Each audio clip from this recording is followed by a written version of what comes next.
Hai Li, ulangan mat udah dibagi nih, dapat bagus gak? Biasa aja, dapat 80 nih.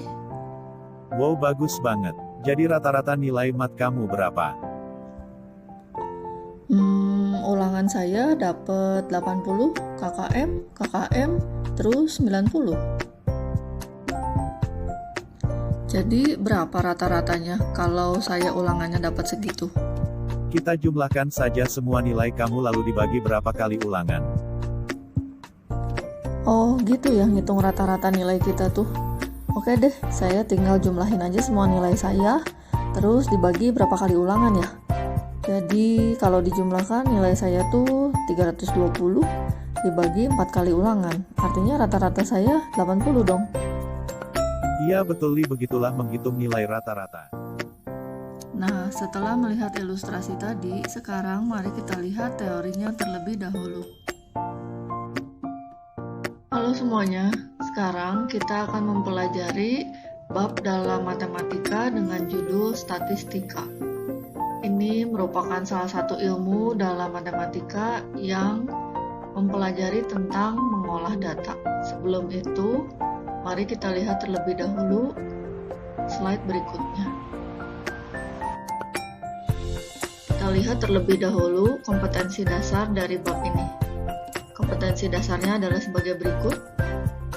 Lalu, tujuan pembelajaran dari bab ini yaitu siswa dapat dengan tepat dan teliti menentukan mean, median, modus dari data tunggal dan data berkelompok.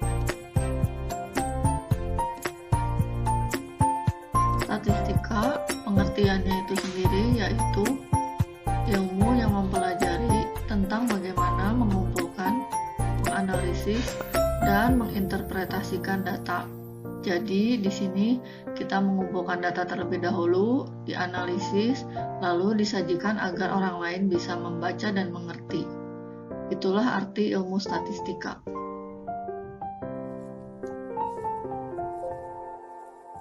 Karena statistika ilmu yang berhubungan dengan pengumpulan data, kita harus mengetahui terlebih dahulu bagaimana cara pengumpulan data tersebut, yaitu bisa dengan cara wawancara, observasi, atau melakukan angket.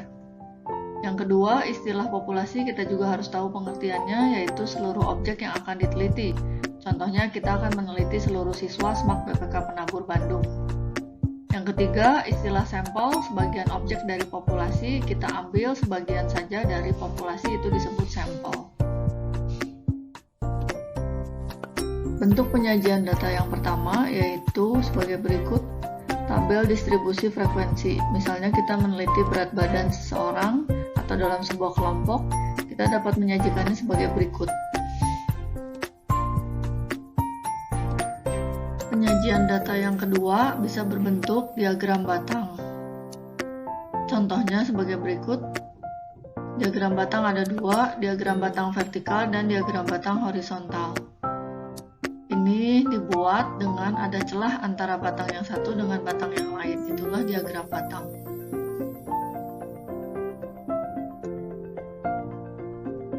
Untuk penyajian data yang ketiga yaitu diagram garis.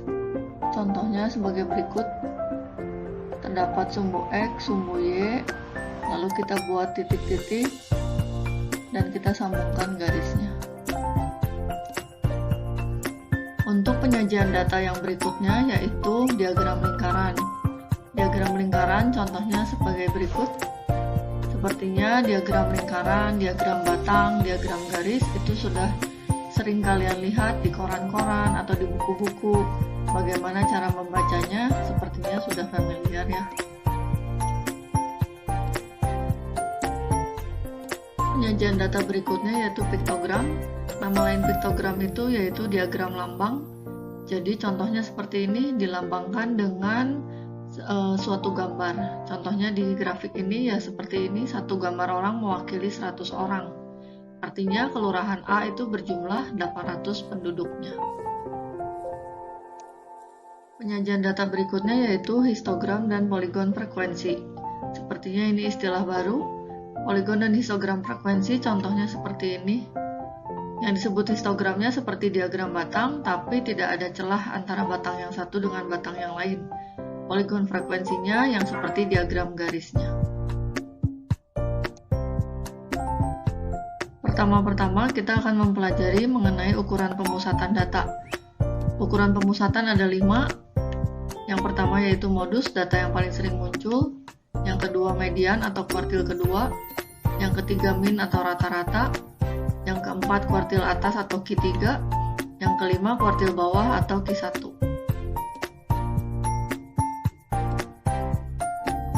Bagaimana cara menghitung min atau rata-rata? Min atau rata-rata dilambangkan dengan X garis. Cara menghitungnya, jumlah data yang diamati dibagi banyaknya data yang diamati. Lalu pengertian median, yaitu nilai tengah. Perhitungannya akan saya berikan di belakang, nanti kita lihat. Kemudian modus, pengertiannya nilai yang paling sering muncul. Misalnya saya akan mendata tinggi badan dari 10 orang siswa. Kita akan mencatat data tinggi badan tersebut, misalnya yang pertama 165 cm, 164 cm, dan seterusnya. Setelah data tersebut kita catat, untuk menghitung dalam statistika, kita harus mengurutkan datanya terlebih dahulu, mulai dari data yang paling kecil. Jika kita lihat di sini, data yang paling kecil yaitu 160 cm, kemudian diurutkan terus hingga yang paling besar. Dari 10 data ini, data yang paling kecilnya yaitu 160 cm dan data paling besarnya yaitu 168 cm. Setelah data-data ini diurutkan, karena ini datanya terdiri dari 10 data, mediannya terletak di data kelima dan data keenam. Tengah-tengahnya tinggal kita bagi 2. Maka akan didapatkan mediannya yaitu 164,5.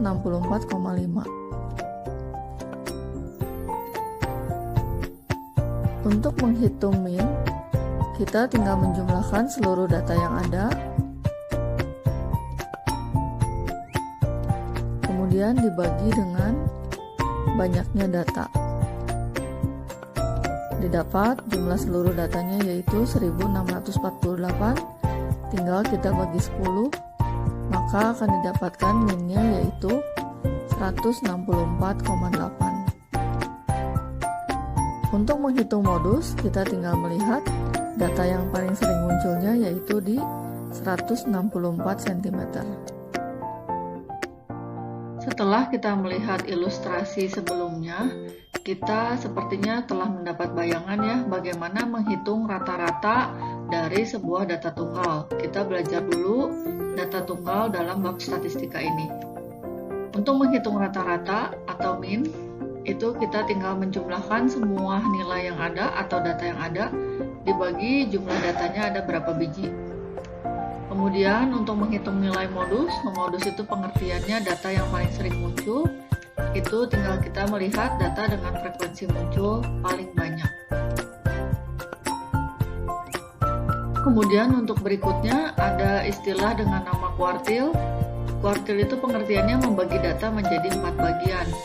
Jika terdapat datanya ganjil, contoh saya beri contoh ini 7 data, maka mediannya atau kuartil keduanya itu di keempat. Lalu sebelah kiri median kita cari tengah-tengahnya lagi, itu disebut kuartil bawah atau Q1. Dari median ke kanan kita cari tengah-tengahnya lagi, itu disebut kuartil atas atau Q3. Bagaimana jika datanya genap? Jumlah datanya genap. Berarti kita cari tengah-tengahnya itu, yaitu data ketiga ditambah data keempat, tinggal kita bagi 2 untuk mediannya.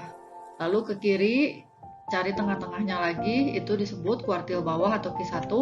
Demikian seterusnya, yang sebelah kanan cari tengah-tengahnya lagi, itu disebut kuartil atas atau Q3.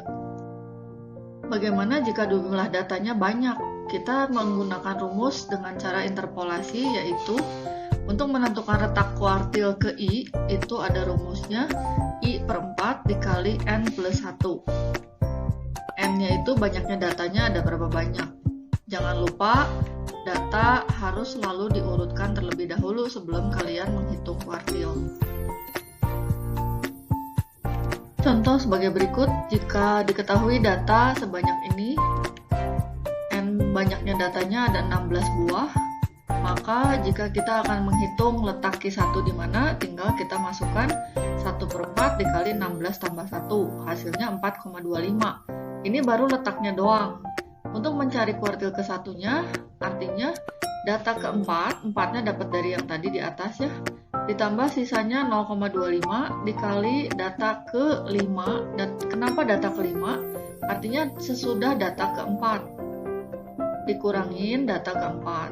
Jadi data keempatnya kan 3 ditambah 0,25 kali data ke-5-nya 3 dikurangin lagi 3 sebagai data keempat. Jadi hasilnya kuartil pertamanya 3. Bagaimana jika data tadi saya tanya kuartil keduanya atau mediannya? Sama, letak kuartil keduanya kita ganti I-nya dengan 2/4 kali 16 plus 1 dapat 8,5. Berarti Q2-nya data ke-8 ditambah sisanya kan 0,5 dikali data ke-9 dikurangin data ke-8. Demikian seterusnya. Jika ditanya kuartil ketiga, kita tinggal ganti I-nya menjadi 3/4, lalu data ke-12 ditambah sisanya 0,75 kali data ke-13 dikurangin data ke-12. Dapat hasil kuartil ketiganya 5.